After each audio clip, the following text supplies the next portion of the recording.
या कुन्देन्दुतुषारहार धवला या शुभ्रवस्त्रावृता या वीणावरदण्डमण्डितकरा या श्वेतपद्मासना या ब्रह्माच्युतशङ्करप्रभृतिभिर्देवैः सदा वन्दिता सा मां पातु सरस्वती भगवती निशेषजाड्यापहा। विद्यार्थियों, आज हम पंडित सूर्यकांत त्रिपाठी निराला जी पर बातचीत करेंगे। और निराला जी का नाम सुनते ही ऐसा लगता है कि वो निराले थे। इलाहाबाद में उनकी जयंती 26 फरवरी को मनाई जाती है और निराला महाप्राण के नाम से उनकी जयंती मनाई जाती है। किस नाम से? निराला महाप्राण के नाम से उनकी जयंती मनाई जाती है। बेटा, इलाहाबाद यूनिवर्सिटी में जब मैं गया निराला जी के जन्म दिवस पर, वहाँ काव्य पाठ था मेरा। निराला जी पर मैंने भी पढ़ा और वास्तव में निराला जी के घर के पास दारागंज में निराला जी रहते थे। पंडित सूर्यकांत त्रिपाठी निराला जी दारागंज में रहते थे और एक छोटी सी चारपाई, उसका एक पाया टूटा हुआ था। तो उस पाया को जो है, उस पाया को ईंट पर ईंट पर बिठा करके और उसको टिका रखा था, उसी पर बैठते थे। खैर, निराला जी का व्यक्तित्व बेटा बहुत दबंग था। निराला जी अपने आप में दबंग थे और अपने अभिमान के कारण जो है किसी भी परिस्थिति से समझौता नहीं करते थे। किसी भी परिस्थिति से समझौता नहीं करते थे निराला जी। मैं एक बात बताऊं कि 1946 की बात है। 1945-46 में आचार्य नरेंद्र देव इलाहाबाद विश्व बेटा, इधर से आवाज़ आ रही है, मैं वीडियो पोज करके फिर दिक्कत कर दूंगा। नहीं तो 1946 में ऐसे ही बैठे थे दारागंज में और फिर हुआ क्या, कुछ लोग आए और उन्होंने प्रश्न किया, एक बात बताओ यार कि इस इलाहाबाद विश्वविद्यालय में ये अंग्रेजी का सबसे बड़ा विद्वान कौन है? तो उन्होंने कहा आचार्य नरेंद्र देव। उस समय आचार्य नरेंद्र देव हुआ करते थे, इलाहाबाद यूनिवर्सिटी के अंग्रेजी के विभागाध्यक्ष हुआ करते थे, हेड ऑफ द डिपार्टमेंट हुआ करते थे। कौन हुआ करते थे? आचार्य नरेंद्र देव इलाहाबाद यूनिवर्सिटी में। ये बताओ कि तुम लोग ये बताओ कि भाई, उन्होंने कहा कि बताओ कि इलाहाबाद यूनिवर्सिटी में सबसे बड़ा अंग्रेजी का विद्वान कौन है? तो उन्होंने कहा आचार्य नरेंद्र देव। तो उन्होंने कहा ये बताओ मैं कैसा हूँ? निराला जी ने कहा कि मैं कैसा हूँ? तो उन्होंने कहा अरे महाराज, आपकी तो बात ही निराली है, क्योंकि आप निराले हैं तो आपकी बात भी निराली है। आप तो अद्वितीय हैं, आपकी बात कौन कर सकता है? आपका सामना कौन कर सकता है? आपकी तुलना कौन कर सकता है? तो ऐसे थे निराला जी। एक बार और बात बताता हूँ कि निराला जी के पास लोग मिलने आए, कुछ लोग। तो उन्होंने कहा किस लिए मिलने आए भाई, क्या कहने आए हैं? तो कहा हम पंडित सूर्यकांत त्रिपाठी निराला से मिलने आए हैं। तो उन्होंने लाठी उठाई और लोग भाग पड़े। तो अच्छा, निराला जी नहीं बोल सकते सब? निराला बोलते हो? फिर बाद में वो जो कुछ भी करते घटना घटती थी वो भूल जाते थे। फिर लोग बाग आए तो कहा किससे मिलने आए हैं आप लोग? तो कहा पंडित सूर्यकांत त्रिपाठी निराला जी से मिलने आए हैं। हाँ, क्या कहा? पंडित सूर्यकांत त्रिपाठी निराला जी से मिलने आए हैं। तो उन्होंने कहा आइए आइए बैठिए बैठिए। तो उनकी आओ भगत की निराला जी ने। और अरे, तो निराला जी का ऐसा व्यक्तित्व था। मैंने 2 संस्मरण आपको सुनाए निराला जी के, 2 संस्मरण सुना दिए ना निराला जी के।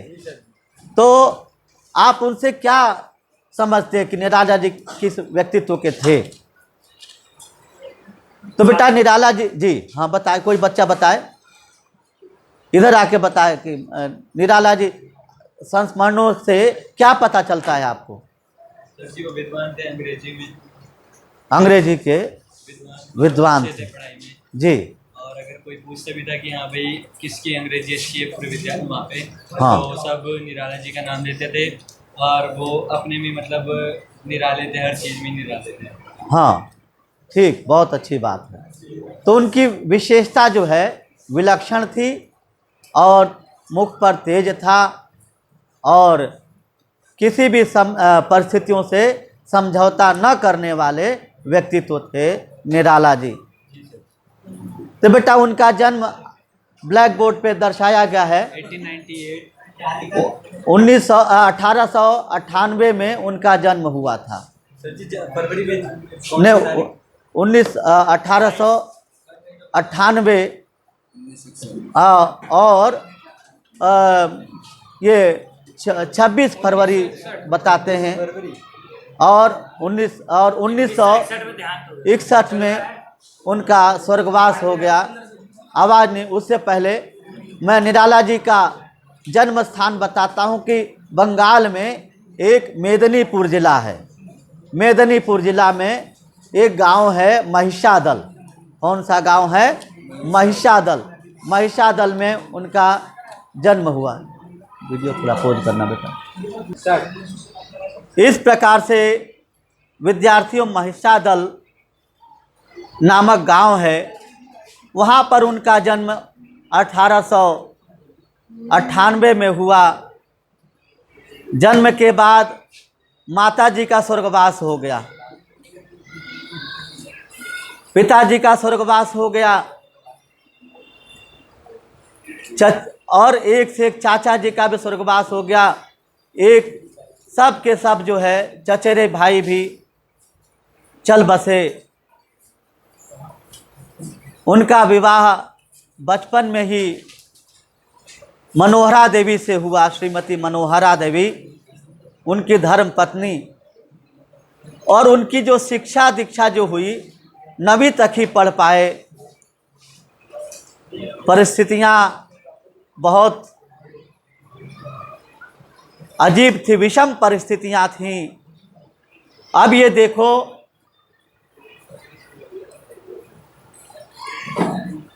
कि अभी तक आवाज आ रही बेटा इधर से? बहुत विषम परिस्थितियां हैं थी जब उनका पारिवारिक जो स्थिति जो थी वो गड़बड़ डावाडोल थी। अब मरता क्या न करता, निराला जी की शिक्षा 9वीं तक ही हो पाई। पर पत्नी की प्रेरणा से साहित्य और संगीत दोनों में इनकी रुचि रही। किसमें? साहित्य और संगीत में। एक बात कही गई है कि साहित्य संगीत कला विहीनः साक्षात् पशु पुच्छ विषाणहीनः तृणं न खादन्नपि जीवमानः तद्भागधेयं परमं पशूनाम्। जो व्यक्ति साहित्य और संगीत से हीन होता है वह जो है उस पशु के समान है। बिना सिंग और पूंछ वाला पशु हो उसके समान होता है। और घास न खाता हुआ भी उसका जीवन जो है उसके भाग्य में पशुता ही लिखी होती है। क्योंकि और श्रेष्ठ पशुओं में उसकी गिनती होती है, क्योंकि वास्तव में वह जो है न साहित्य जानता है न संगीत जानता है। इन दोनों कलाओं के माध्यम से व्यक्ति का व्यक्तित्व अलंकृत होता है। ऐसे ही निराला जी थे। निराला जी का व्यक्तित्व बड़ा ये विलक्षण था। तो साहित्य और संगीत की प्रेरणा से जो है वे जो है बहुत अच्छे उच्च कोटि पर पहुँचे। और निराला जी के बारे में बेटा और भी बेहद बातें हैं कि निराला जी की पत्नी, अब एक झटका और देखो, एक झटका 1918 में उनकी पत्नी का स्वर्गवास हो गया। 1918 में पत्नी का मतलब उन्होंने मृत्यु से साक्षात्कार किया था। निराला जी ने मृत्यु से साक्षात्कार किया बेटा। अब आपको इन बातों को बताने के बावजूद भी आपके अंदर मानवीय संवेदना, मानवीय टीस न हो तो आप मानव नहीं, दानव हैं। आप दांत फाड़ रहे हो बेवकूफ कहीं का। दांत नहीं, दांत तो वास्तविकता यही है कि बच्चों की मनुष्य जो है अगर किसी की संवेदना दुख दर्द में शामिल नहीं होता, दुख दर्द में अपनी संवेदना नहीं प्रकट करता, तो इसका मतलब वो हृदय नहीं, वो पत्थर है। जो वह हृदय नहीं वो पत्थर है जिसमें स्वदेश का प्यार नहीं। तो बात यही है बेटा, निराला जी का जीवन बड़ा बेहद था। निराला जी जब पत्नी की मृत्यु के बाद, तो उसके बाद उनकी पुत्री सरोज की भी मृत्यु हो गई। सरोज की मृत्यु के बाद तो निराला जी बिल्कुल टूट गए निराला जी। उनका व्यक्तित्व टूट गया। धीरे धीरे अपनी संवेदना वहाँ जा कर के शमशान घाट पर पागल होकर के लौट करके और कहते थे, धन्य मैं पिता निरर्थक था, तेरे हित कुछ कर न सका, हुआ भाई निरुपाय। ऐसे थे निराला जी।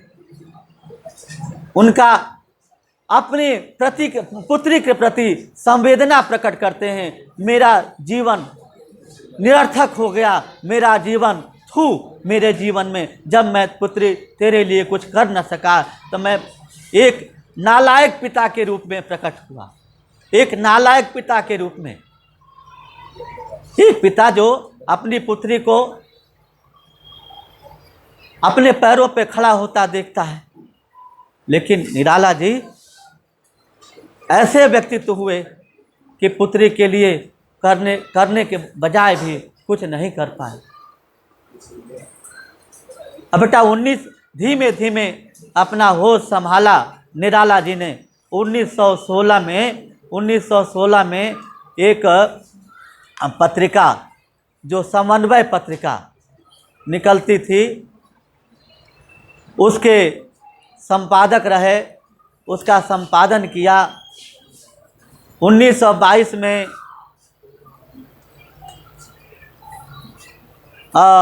एक पत्रिका रामकृष्ण मिशन द्वारा निकाली जाती थी, उसमें उसके भी संपादक रहे। और 1924 में एक संपादक मंडल था। संपादक मंडल, वो संपादक मंडल जो है सभी संपादकों के, सभी भारतवर्ष के संपादकों का एक समूह था, उसमें जुड़े, उसमें शामिल हुए। और उसी समय एक 1916 में ही उन्होंने एक कविता लिखी, उसका नाम था जूही की कली। कविता का नाम था जूही की कली। जी, निराला जी ने लिखी थी कविता जूही की कली। उस जूही की कली नामक कविता से वे प्रसिद्ध हो गए। और विद्यार्थियों, उनकी अनेक रचनाएं हैं जिनके बारे में मैं बता दूं कि अनामिका है, परिमल है, गीतिका है और जो है और एक और है क्या क्या नाम बता, कुकुरमुत्ता। कुकुरमुत्ता जो है, हाँ कुकुरमुत्ता,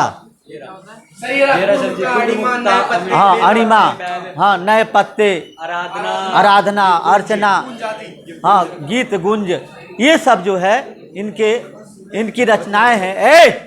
और इन्होंने उपन्यास भी लिखे।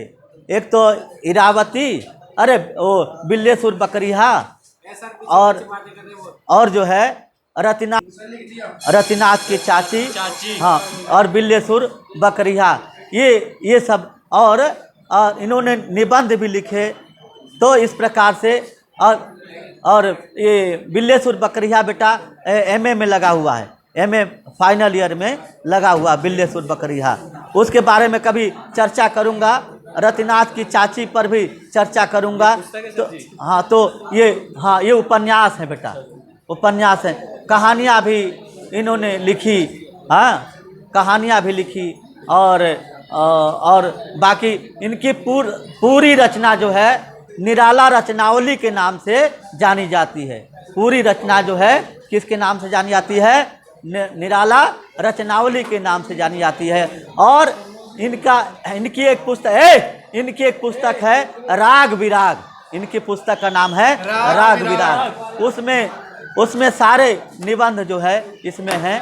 और इन्हीं शब्दों के साथ वाणी को विराम देता हूँ। और सरोज स्मृति, कल इसकी इनकी रचना लगी है सरोज स्मृति, उसको कल पढ़ाऊंगा। बहुत बहुत धन्यवाद बेटा। चल आज